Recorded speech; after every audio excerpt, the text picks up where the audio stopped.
My name's Laura Thompson. I'm a Gunditjmara woman. I have 2 businesses, the Koori Circle and Spark Health. I'm Saray Rowe. I belong to the Yorta Yorta and Kulin Nations, and I'm co-founder of TAG, Traditional Aboriginal Games.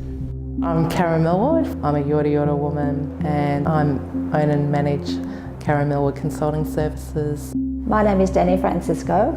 I'm a Wiradjuri woman from New South Wales and my business is the Energy Principle.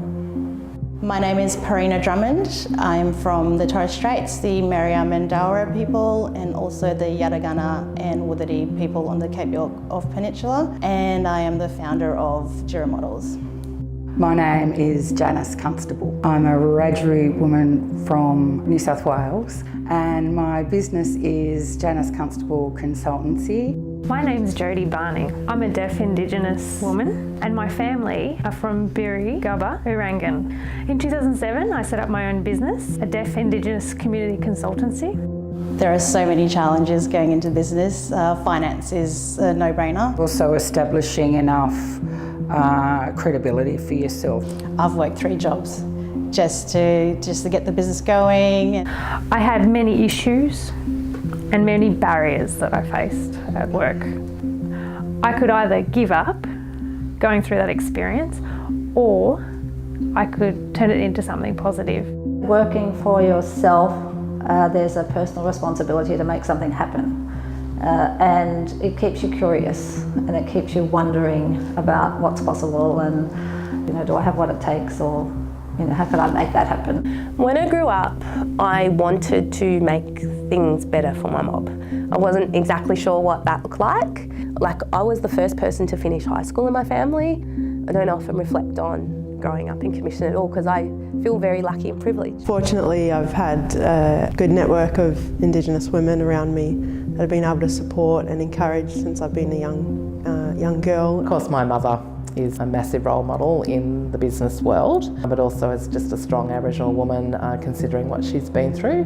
Growing up in an area known as the Flats when she was a child, which isn't being able to live in a house until a certain time, and just all the barriers that she faced. And I feel that my mum and everyone that is her age, who are all the elders now, have actually put things in place for us to do what we can today. And when I look at some of the challenges that my mob face every day, I just think you're doing so well. Some of the Aboriginal women who've been my role models are my mother, Rose Dwyer, who's unfortunately she's no longer here. She would have loved to have seen me do this. And my grandmother, Edna Brown, and my auntie, Elma Thorpe. She gave me this rock to keep me grounded, and when she asked me about my new business, she wanted to know what was my philosophy. That really moved me because that should be your driver of everything you do in business. On an ongoing basis, having people around you that believe in you, that do what they can to support you, that is really essential in helping you to ride through the ups and downs of business. Indigenous women in business have a lot to offer. We're very clever women. There's a great variety of us out there. And I think the services that we need are opportunities to give us space to grow and share our knowledge with one another. Networking, I reckon, is quite important for women. We like to talk, but networking in general, so we can definitely we like to find ways where we can strengthen each other. I want to leave a legacy where I can actually help support other Aboriginal women in business to continue to grow and do what they want to do as well.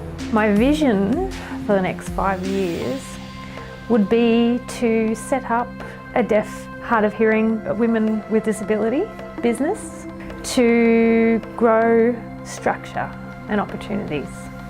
So if you're an Aboriginal woman that wants to get into business right now, you've got a great idea and you think, you could like to start your own business, I think the sky's the limit. I think reach out to some people that you know, reach out to Kinaway. There's lots of supports out there, and if you've got a great idea, just go for it. There is so much support out there at the moment for Aboriginal women wanting to get into business, so I'd absolutely encourage anybody who's wanting to do that to get going and do it. There are so many opportunities for Aboriginal women. Like, to me, they've always been the leaders and backbones of the community. And now to see that there's opportunities in business, I know that women will rise up and take on those roles. And we don't often reflect and go, woohoo, we're women in business, because it's just what we do. It's actually comes back to saying, you know what, anything is possible when we believe enough in ourselves and we have that support around us. We're starting to shine a light on possibilities. We're starting to shine a light on Indigenous women who are doing amazing things, building incredible businesses. There's a lot of opportunities, mainly through the stories that we get to tell each other and support each other with. I was like, I've got to give this a crack, because this is one way that we can be proud of who we are, our culture, our identity and our history.